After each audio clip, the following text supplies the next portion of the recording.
নমস্কাৰ দেদি অসমৰ সংবাদ লোহিতলৈ স্বাগতম জনাইছো মই ৰাখি চক্ৰৱৰ্তী সমূহ দৰ্শককে ভোগালী বিহুৰ আন্তৰিক ওলগ জনাইছো বিতং বাতৰিৰ পূৰ্বে চাই লোৱা হওক আজিৰ বাতৰিৰ শিৰোনাম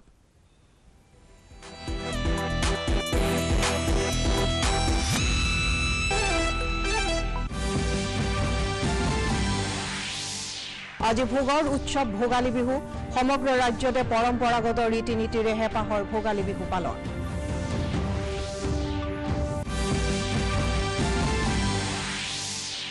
প্ৰধানমন্ত্ৰী নৰেন্দ্ৰ মোদী আৰু মুখ্যমন্ত্ৰী সৰ্বানন্দ সোণোৱালৰ ৰাজ্যলৈ ভোগালী বিহুৰ শুভেচ্ছা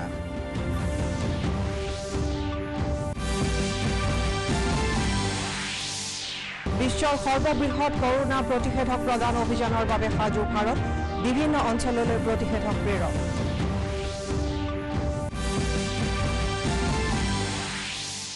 অসমত বৈদ্যুতিক ৰেল চলোৱাৰ প্ৰস্তুতি সম্পূৰ্ণ অচিৰেই গুৱাহাটীলৈকে ৰেলপথৰ বৈদ্যুতিকৰণ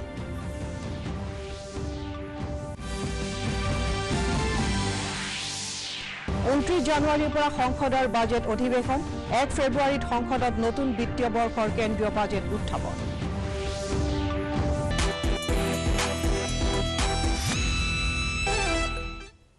আজি অসমীয়াৰ বাপতি খাহুন ভোগালী বিহু কালি উৰুকাৰ ভোজ ভাত খোৱাৰ পিছত আজি পুৱা মেজি জ্বলাই ৰাজ্যবাসীয়ে বিহুৰ পৰম্পৰা ৰক্ষা কৰি অগ্নি সেৱা কৰে আৰু নিজ নিজ পৰিয়ালৰ লগতে সমাজৰ শান্তি কামনা কৰে কোনো স্থানত সমবেত ৰাইজে মেজিৰ কাষত নাম প্ৰসংগ কৰি এক আধ্যাত্মিক পৰিৱেশৰ সৃষ্টি কৰা দেখা গৈছে ৰাজ্যৰ বিভিন্ন স্থানত আজি ভোগালী বিহু উপলক্ষে পৰম্পৰাগত খেল ধেমালিৰ আয়োজন কৰা হৈছে গুৱাহাটী মহানগৰীতো মাঘ বিহু উপলক্ষে উলহ মালহৰ পৰিৱেশ সৃষ্টি হোৱা পৰিলক্ষিত হয় বিভিন্ন স্থানৰ পৰা আহি গুৱাহাটীত বসবাস কৰিবলৈ লোৱা লোকসকলেও অনুষ্টুপীয়াকৈ হলেও ভোগালী বিহুৰ পৰম্পৰা ৰক্ষা কৰি উৎসৱ উদযাপনৰ দিহা কৰিছে মহানগৰীৰ জাপৰিগুগত ৰাইজে ভোগালী বিহুৰ পৰম্পৰাগত নীতি নিয়ম পালন কৰি আজি পুৱা মেজিত অগ্নি সংযোগ কৰে আৰু অসুয়া শক্তিৰ বিনাশৰ লগতে সমাজৰ সৰ্বতো প্ৰকাৰৰ মংগলৰ বাবে প্ৰাৰ্থনা জনায়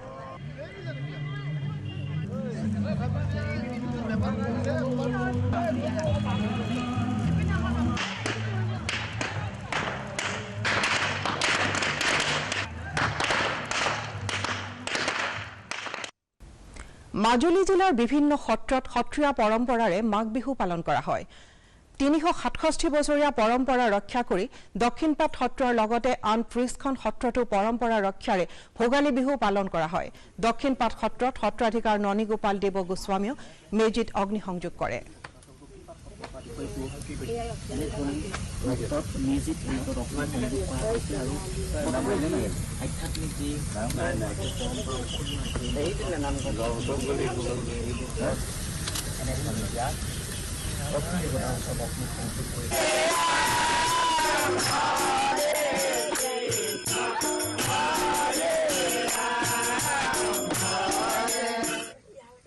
মাঘৰ বিহুত ৰাতিপুৱা মেজি জ্বলাই অগ্নি পূজনৰ ব্যৱস্থা আছে সংকীৰ্তনৰ মাধ্যমেদি আমি শুভাৰম্ভ কৰোঁ ইয়াৰ পিছত মহাপ্ৰভুৰ স্নান হ'ব পূজা হ'ব বিহুৰ বহা পূজা সেৱা হ'ব তাৰ পিছত দক্ষিণপাট সত্ৰৰ যি পৰম্পৰা ভোগৰ ব্যৱস্থা আছে আজি সেই ভোগ নহয় চিৰা পিঠা দৈ এইখিনি দিয়া যায়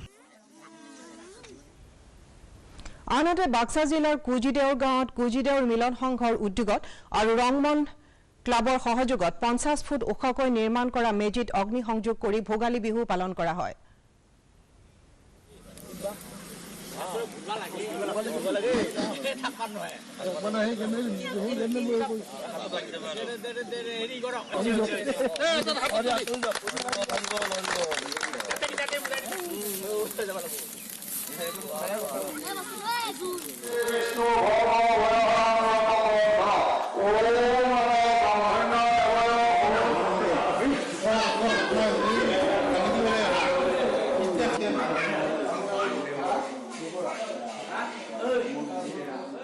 যে আমি যদি ইয়াতে ৰাজহুৱাভাৱে এইটো কাম কৰিব পাৰোঁ তেতিয়াহ'লে হয়তো ভাল হয় আৰু আমাৰ উত্তৰ পুৰুষসকলক সৰু সৰু ল'ৰা ছোৱালীসকলক আমাৰ অসমৰ এই সুন্দৰ আটক ধুনীয়া যিটো পৰম্পৰা সেইটো তেওঁলোকক আমি অৱগত কৰাব পাৰিম আৰু ভৱিষ্যতে তেওঁলোকে এনেধৰণে ইয়াক অতি গতিশীল কৰিব পাৰিম। ইপিনে শোণিতপুৰ জিলাৰ জামুগুৰিহাটৰ উত্তৰ কৰতিপাৰ সত্ৰৰ ভক্তসকলে সত্ৰীয়া সংস্কৃতিৰে নাম কীৰ্তন কৰি ভেলাঘৰ জ্বলাই মাঘ বিহু উদযাপন কৰে। উল্লেখযোগ্য যে 150 বছৰ ধৰি তেওঁলোকে এই পৰম্পৰা পালন কৰি আহিছে।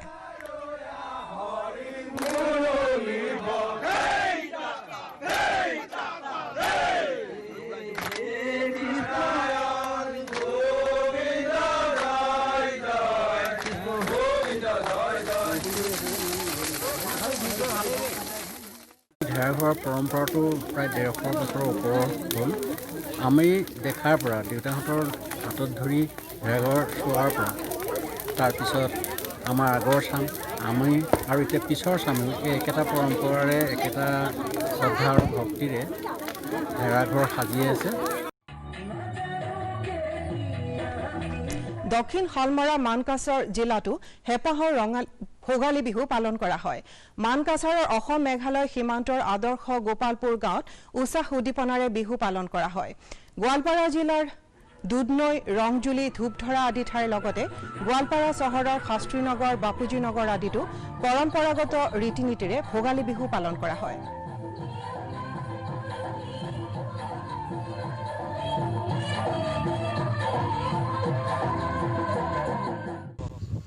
অনুভৱ মানে ভিন ভিন প্ৰান্তত যেনেকৈ গোটেই অসমত চলি আছে এনেকৈ ভোগালী বিহুৰ উৎসৱ চলি আছে সেই হিচাপত আমাৰ এই জিলাত দিব পৰাত আমাৰো বিৰাট ভাল লাগিছে আৰু আগন্তুক দিনতো আমি ইয়াতকৈ আৰু সুন্দৰকৈ যাতে কৰিব পাৰি সেইটোৱে কামনা কৰিছোঁ।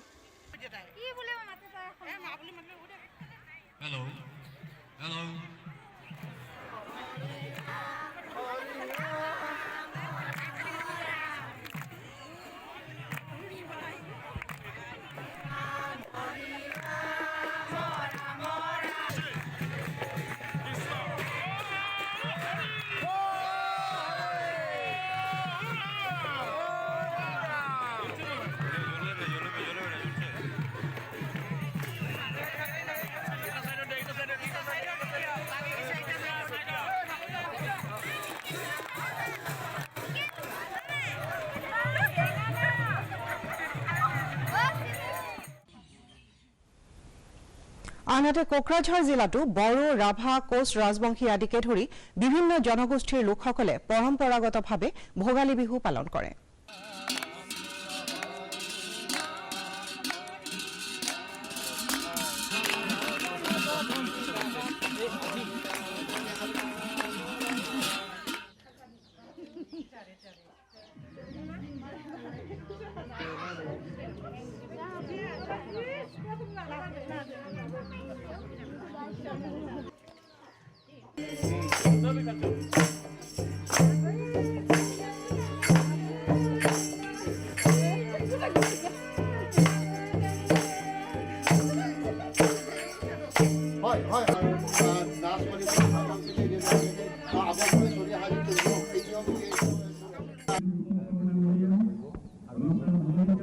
নগাঁও জিলাৰ নগাঁও চহৰৰ নেহৰুবালিত 5দিনীয়া কাৰ্যসূচীৰে 108 সংখ্যক ভোগালী বিহু উৎসৱৰ আয়োজন কৰা হৈছে।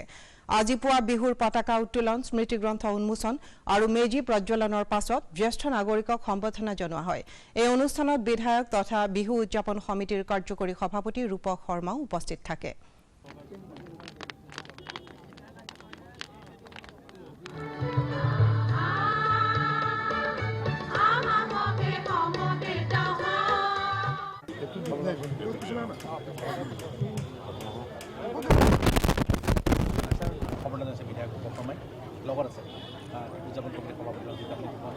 পুতুল শৰ্মা, বনলতা বৰা, ঘনশ্যাম হাজৰিকা। নগাঁৱৰ একমাত্ৰ অনুষ্ঠান 108 বছৰীয়া য'ত সকলো বৰ্ণ ভাষা ভাষীৰ লোকে আমি একলগ হৈ আহিছোঁ আৰু এইখন যিধৰণে আমি খুব ভালকৈ পাতিবলৈ বিচাৰিছোঁ। আজি মেজি প্ৰজ্বলন হোৱাৰ পিছত পৰম্পৰা অনুযায়ী জ্যেষ্ঠক যি সেৱা কৰা আমি 200গৰাকী জ্যেষ্ঠ ব্যক্তিক আমি সেৱা কৰিব বিচাৰিছোঁ। তাৰপিছত আমাৰ 5দিনীয়া কাৰ্যসূচীৰে আমাৰ এই কাৰ্য চলি যাব। আমাৰ প্ৰধানমন্ত্ৰী নৰেন্দ্ৰ মোদীয়ে ভোগালী বিহু উপলক্ষে অসমৰ জনসাধাৰণলৈ শুভেচ্ছা জ্ঞাপন কৰিছে। আজি টুইটযোগে প্ৰেৰণ কৰা শুভেচ্ছা বাৰ্তাত প্ৰধানমন্ত্ৰী মোদীয়ে অনাগত দিনবোৰত অসমৰ কল্যাণ কামনা কৰিছে।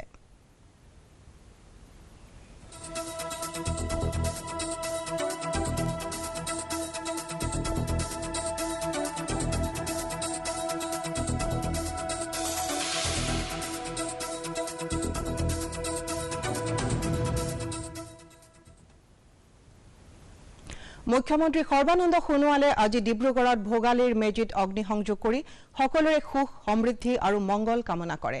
মুখ্যমন্ত্ৰী সোণোৱালে কয় যে মেজিৰ অগ্নিশিখাই অপায় অমংগল নাশ কৰি যাতে সকলোৰে মনলৈ নতুন উদ্যম কঢ়িয়াই আনে তেওঁ আশা প্ৰকাশ কৰে।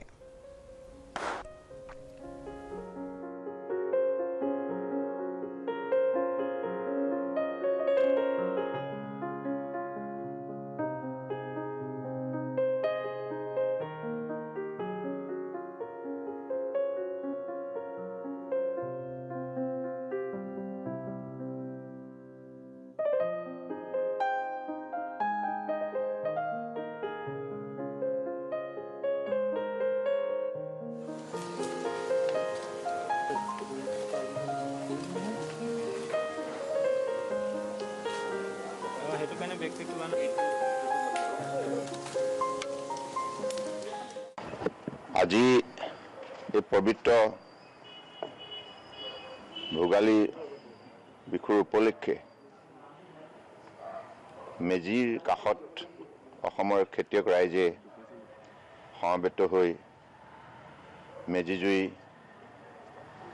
ওচৰত সংকল্প গ্ৰহণ কৰে আৰু ভগৱানৰ ওচৰত প্ৰাৰ্থনা জনায় যাতে আগন্তুক দিনত আমাৰ কৃষিভিত্তিক এইখন সমাজ সকলো সময়তে মিলাপ্ৰীতিৰে মৰম চেনেহৰ মাজেৰে শান্তি সম্প্ৰীতিৰে যাতে জীৱন নিৰ্বাহ কৰিব পাৰে।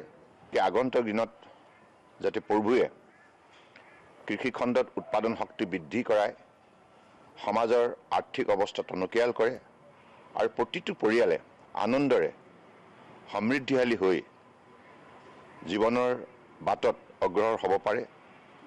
তাৰ বাবে আজি এই শুভ মুহূৰ্তত সকলোৱে মেজি জুই কাষত থিয় হৈ প্ৰাৰ্থনা জনাইছে। মই অসমৰ বৰাক ব্ৰহ্মপুত্ৰ পাহাৰ ভৈয়ামৰ বসবাস কৰা সকলো শ্ৰেণীৰ ৰাইজলৈ আন্তৰিক শ্ৰদ্ধা আৰু শুভেচ্ছা জ্ঞাপন কৰিছোঁ।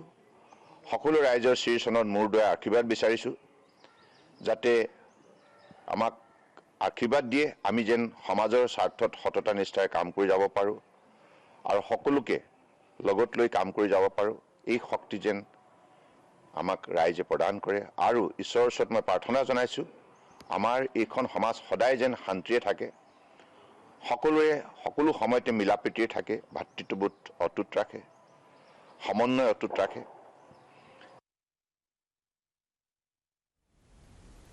অহা শনিবাৰৰ পৰা দেশত হ'বলগীয়া বিশ্বৰ সৰ্ববৃহৎ কোভিড-19 প্ৰতিষেধক প্ৰদান কাৰ্যসূচীৰ বাবে ৰাষ্ট্ৰ সাজু হৈ উঠিছে। এই ব্যাপক প্ৰতিষেধক প্ৰদান প্ৰক্ৰিয়াৰ প্ৰধানমন্ত্ৰী নৰেন্দ্ৰ মোদীয়ে শুভাৰম্ভ কৰিব। অসমৰ পৰা গোৱালৈ আৰু কাশ্মীৰৰ পৰা কেৰালালৈ সমগ্ৰ দেশৰে সৰু বৰ চহৰলৈ ইতিমধ্যে প্ৰতিষেধক পঠিওৱা হৈছে। স্বাস্থ্য মন্ত্ৰণালয়ৰ সূত্ৰই জনোৱা মতে চৰকাৰে ক্ৰয় কৰা 1,10,00,000 কোভিশ্বিল্ড প্ৰতিষেধকৰ 95% আৰু দেশতে উৎপাদন কৰা 55 লাখ কোভেক্সিনৰ 2,40,000 প্ৰতিষেধক বিভিন্ন ৰাজ্যলৈ পঠিওৱা হৈছে। ৰাষ্ট্ৰীয় অগ্ৰাধিকাৰ তালিকা অনুসৰি প্ৰথম পৰ্যায়ত এই প্ৰতিষেধক চিকিৎসক, স্বাস্থ্যকৰ্মী তথা কোভিড যোদ্ধাসকলক প্ৰদান কৰা হ'ব আৰু এদিনত 100 গৰাকী ব্যক্তিক চিটা দিয়া হ'ব।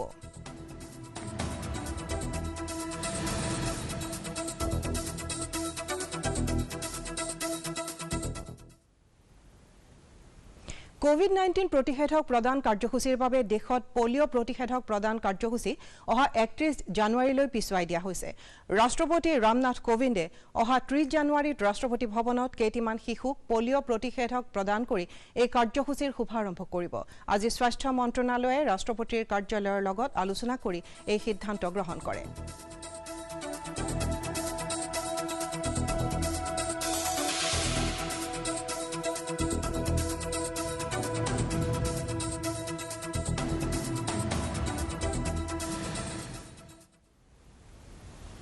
আজি সমগ্ৰ দেশতে প্ৰবীণ সেনা দিৱস পালন কৰা হৈছে।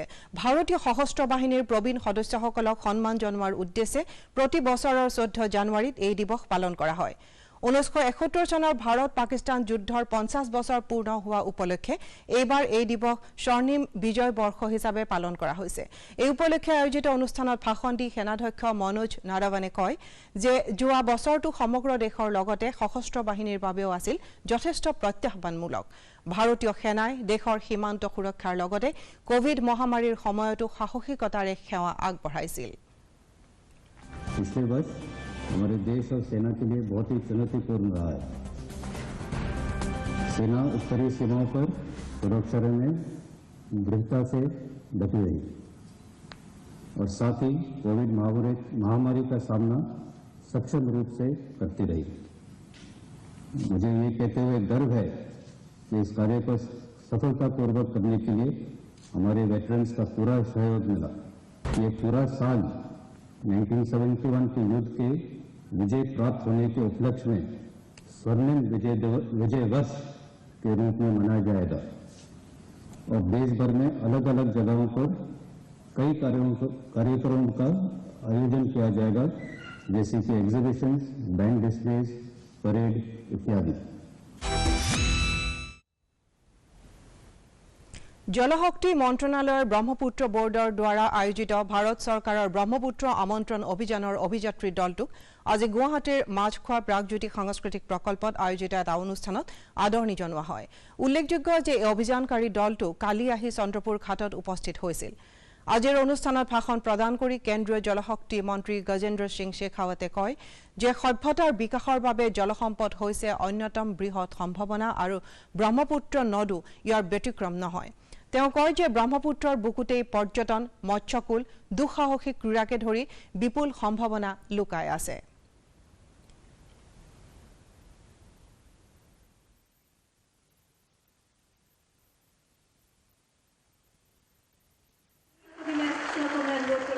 माननीय प्रधानमंत्री जी कहते हैं ब्लू रिवॉल्यूशन, जिस तरह से व्हाइट रिवॉल्यूशन और ग्रीन रिवॉल्यूशन देश में हुआ, डेयरी और दुग्ध में जिस तरह से क्रांति हुई, या हमने हरित क्रांति करके देश को जिस तरह से खाद्यान्न के रूप से आत्मनिर्भर बनाया, ठीक उसी तर्ज पर आज हमें देश को एक ब्लू रिवॉल्यूशन के माध्यम से एक नई इकोनॉमी खड़ी करने की आवश्यकता है और उसी संकल्पना को सच करने में इस ब्रह्मपुत्र आमंत्रण अभियान और उसके बाद में इस ब्रह्मपुत्र के किनारे के दोनों प्रदेश अरुणाचल और असम एक बहुत बड़ी भूमिका निभा सकते हैं।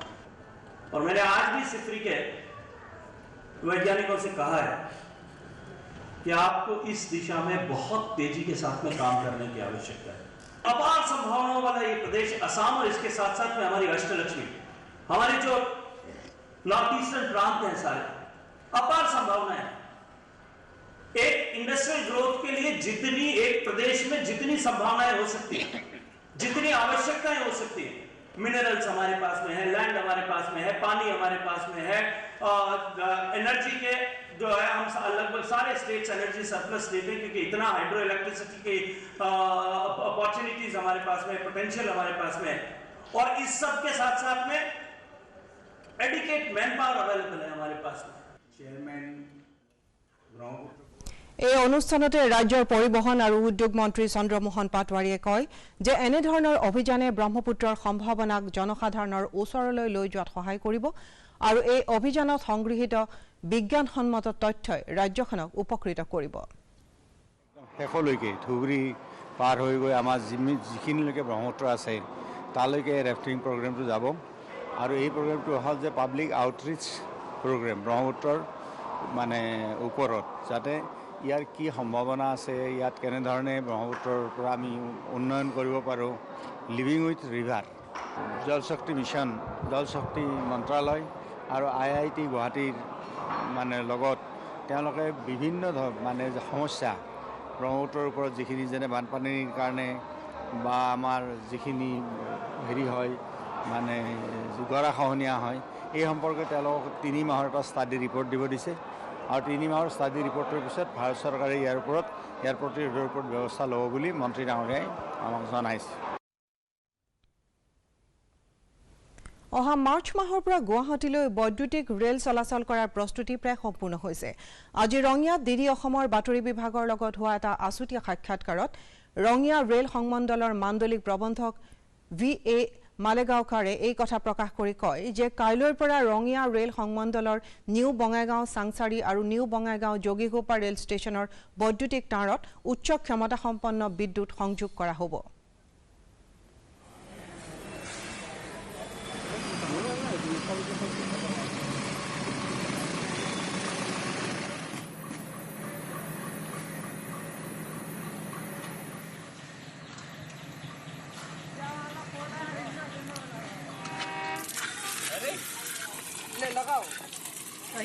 न्यू बंगईगांव स्टेशन से कामाख्या वाया रंगिया इस खंड का विद्युतीकरण का यानी इलेक्ट्रिफिकेशन का काम प्रगति पथ पर है।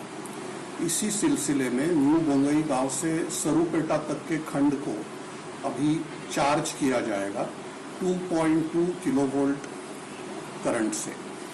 इससे इस खंड की संरक्षा और सुरक्षा में हमें सहायता मिलेगी और धीरे धीरे सरूपेटा से चांगसारी तक का खंड भी इसी तरह से 2.2 kV से चार्ज किया जाएगा और न्यू बंगईगांव से जोगी घोपा तक का खंड भी 2.2 किलोवोल्ट से चार्ज किया जाएगा।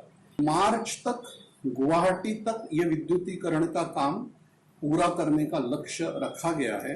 जैसे ही ये चार्जिंग हो जाएगी तो उसके बाद मेरा आग्रह है सभी से कि इस लाइन के 2 मीटर दूरी बनाए रखना जरूरी है। हमारे FOB, हमारे स्टेशन के प्लेटफॉर्म ये सारे सेफ है, इसमें कोई दिक्कत नहीं है, लेकिन खुले खंड में कहीं भी इस वायर के 2 मीटर करीब आना खतरनाक हो सकता है। तो मेरा सभी से आग्रह रहेगा कि इस लाइन से चार्जिंग के बाद कम से कम 2 मीटर की दूरी बनाए रखें। অহা 29 জানুৱাৰীৰ পৰা সংসদৰ বাজেট অধিৱেশন আৰম্ভ হ'ব। ৰাষ্ট্ৰপতি ৰামনাথ কোবিন্দে উভয় সদনক কৰা সম্বোধনেৰে এই অধিৱেশন আৰম্ভ হ'ব। অহা 1 ফেব্ৰুৱাৰীত সংসদত বাজেট উত্থাপন কৰা হ'ব। অৱশ্যে অহা 15 ফেব্ৰুৱাৰীত বাজেট অধিৱেশনৰ প্ৰথম পৰ্যায়ৰ সামৰণি পৰি অহা 8 মাৰ্চৰ পৰা দ্বিতীয় পৰ্যায় আৰম্ভ হ'ব। অহা 8 এপ্ৰিলত বাজেট অধিৱেশনৰ সামৰণি পৰিব।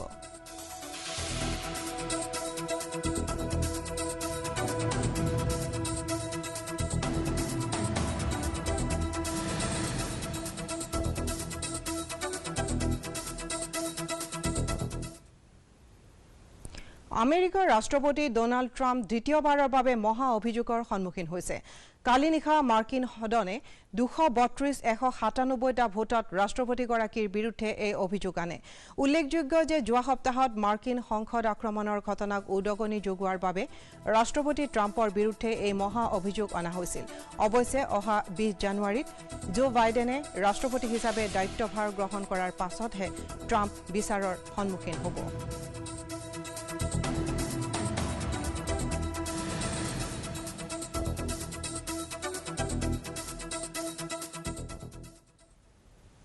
কেন্দ্ৰীয় স্বাস্থ্য মন্ত্ৰণালয়ে সদৰি কৰা তথ্য অনুসৰি দেশত কোভিড-19ৰ পৰা আৰোগ্যৰ হাৰ 96.51% বৃদ্ধি পাইছে। যোৱা 24 ঘণ্টাত 17,000তকৈও অধিক ৰোগী সুস্থ হৈ উঠিছে। ইয়াকে লৈ আৰোগ্য হৈ উঠা লোকৰ সংখ্যা 1,1,29,000লৈকে বৃদ্ধি পাইছে। ইফালে মুঠ আক্ৰান্তৰ সংখ্যা 1,4,95,000তকৈও অধিক হৈছেগৈ। ইয়াৰে 2,14,000ৰো অধিক ৰোগী বৰ্তমানে চিকিৎসাধীন হৈ আছে। আনহাতে এই পৰ্যন্ত 1,51,529 জন লোকৰ এই ৰোগত মৃত্যু হৈছে।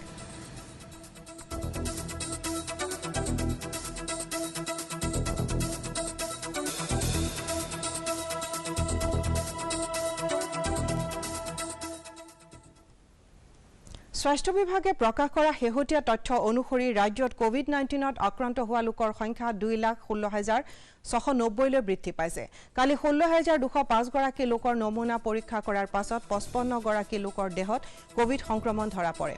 আনহাতে কালিৰ দিনটোত 56 গৰাকী ৰোগী সুস্থ হৈ উঠাত আৰোগ্য লাভ কৰা লোকৰ সংখ্যা 2,12,632 হৈছেগৈ।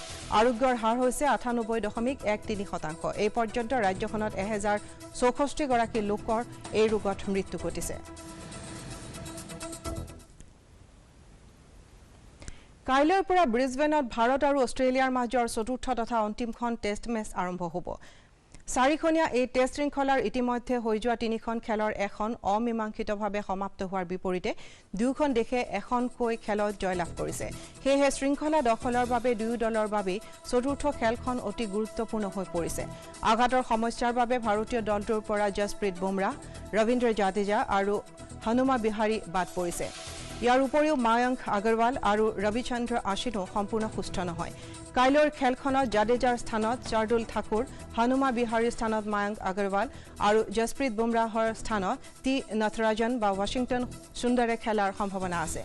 আনহাতে অষ্ট্ৰেলিয়া দলত আঘাতপ্ৰাপ্ত পুকোভস্কিৰ স্থানত মাৰ্কাছ হেৰিছে খেলিব।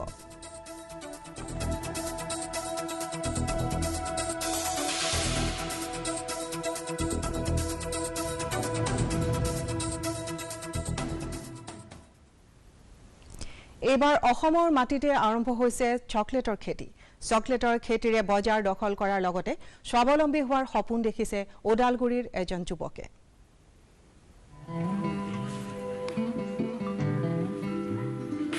ওদালগুৰিৰ ৰোটাৰ অমিত বাগলাৰী কিবা এটা কৰাৰ খুবেই ইচ্ছা যুৱকজনৰ। সেয়ে 2017 চনৰ চেণ্ট্ৰেল প্লান্টেশ্যন ক্ৰপছ ৰিচাৰ্চ ইনষ্টিটিউটৰ পৰা প্ৰশিক্ষণ গ্ৰহণ কৰি আৰম্ভ কৰে কোকৰ খেতি।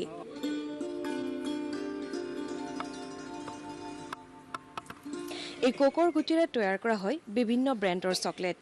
সেয়েহে অসমৰ চকলেটৰ বজাৰখন দখলৰ লক্ষ্যৰে যুৱকজনে কেৰালাৰ পৰা বীজ আনি পৰীক্ষামূলকভাৱে 3 বিঘা মাটিত কোকৰ খেতি আৰম্ভ কৰে।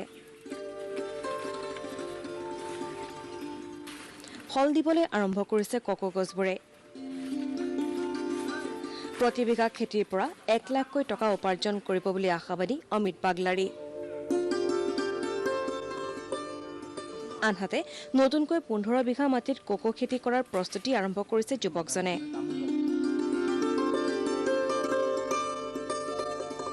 এতিয়া বৰ্তমান 3 বিঘা মাটিত মই কোকোৱা চকলেটটো খেতি কৰি আছে। এতিয়া মানে মোৰ প্লান আছে 2021। এতিয়া মানে মই কেইবাটো কাম কাজ কৰি আছে। 15 বিঘা মই আকৌ লগাম। এতিয়া মাৰ্চত মই 15 বিঘাটো কমপ্লিট কৰিম।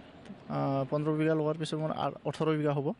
18 বিঘাত মানে নহ'লেতো মোৰ 18 লাখ মান আহি যাব ইয়াৰলি। আৰু পাৰ মান হিচাপে ধৰি ল'লে মই 1.5 লাখ টকা মান এনেকৈ আহি যাব। ইয়াৰ মানে মোৰ প্ৰফিটটো কৈছে আৰু না, সেইটো মানে প্ৰফিটটো এনেকৈ আহি যাব। বজাৰত কোকৰ কেঁচা মূল্য প্ৰতি কেজিত 250ৰ পৰা 300 টকা। গুড়ি কৰি বিক্ৰী কৰিলে পোৱা যায় 1200 টকাৰো অধিক। কম খৰচী তথা কম কষ্টেৰে কৰিব পৰা কোকো খেতি তামোল নাৰিকল বাৰীতো কৰিব পাৰে। খেতিৰ জৰিয়তে স্বাৱলম্বী হোৱাৰ সপোন দেখিছে অমিতে। এনে মাটি থাকিলে এইটো মানে যোনে যোনে কৰিব ইচ্ছা আছে সিহঁতে কৰিব পাৰে। চাকৰি পালে চাকৰি কৰিলে হ'ল, খেতিও কৰিব পাৰে, একো প্ৰব্লেম নাই। আৰু এতিয়া মানে মোৰ তাত বৰ্তমান 15,000 কোকো পুলি অৰ্ডাৰ হৈ গ'ল। এতিয়া মানে 15,000টো এতিয়া লগাওঁ মানুহবিলাক আৰু মই নিজে লগাম। যেনিবা এই বছৰ মানে 50,000 মান কোকোৱা মানে খেতি কোকোৱাৰ পুলি কিবা হ'ব, ৰোপণ হ'ব।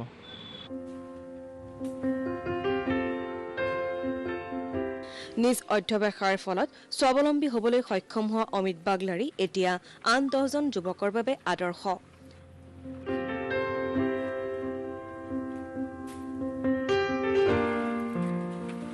ওদালগুৰিৰ পৰা ধনদীপ বৰা, বাতৰি বিভাগ, DD অসম।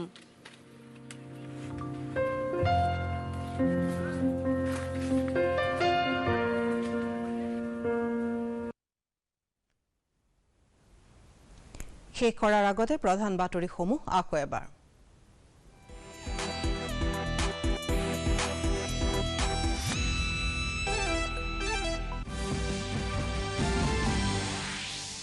আজি ভোগৰ উৎসৱ ভোগালী বিহু। সমগ্ৰ ৰাজ্যতে পৰম্পৰাগত ৰীতি নীতিৰে হেঁপাহৰ ভোগালী বিহু পালন।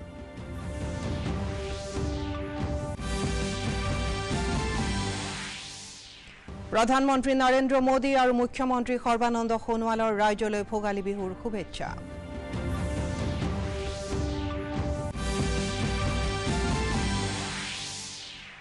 বিশ্বৰ সৰ্ববৃহৎ কৰোনা প্ৰতিষেধক প্ৰদান অভিযানৰ বাবে সাজু ভাৰত, বিভিন্ন অঞ্চললৈ প্ৰতিষেধক প্ৰেৰণ।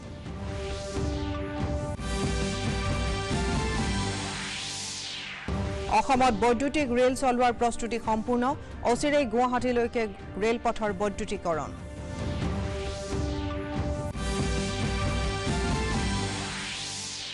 29 জানুৱাৰীৰ পৰা সংসদৰ বাজেট অধিৱেশন, 1 ফেব্ৰুৱাৰীত সংসদত নতুন বিত্তীয় বৰ্ষৰ কেন্দ্ৰীয় বাজেট উত্থাপন।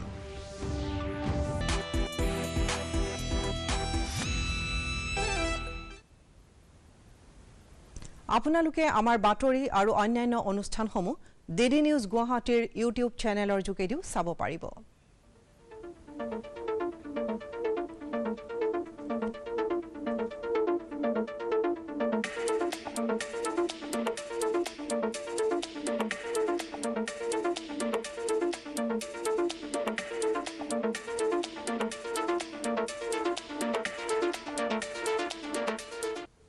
বাতৰিৰ পৰা বিদায় লোৱাৰ আগে এটা কথা মনত পেলাই দিছো, কৰোনাক পৰাস্ত কৰিবলৈ সামাজিক দূৰত্ব বজাই ৰাখক, সঘনাই হাত ধুই থাকক আৰু সঠিকভাৱে মাস্ক পৰিধান কৰিবলৈ নাপাহৰিব। Mask up India.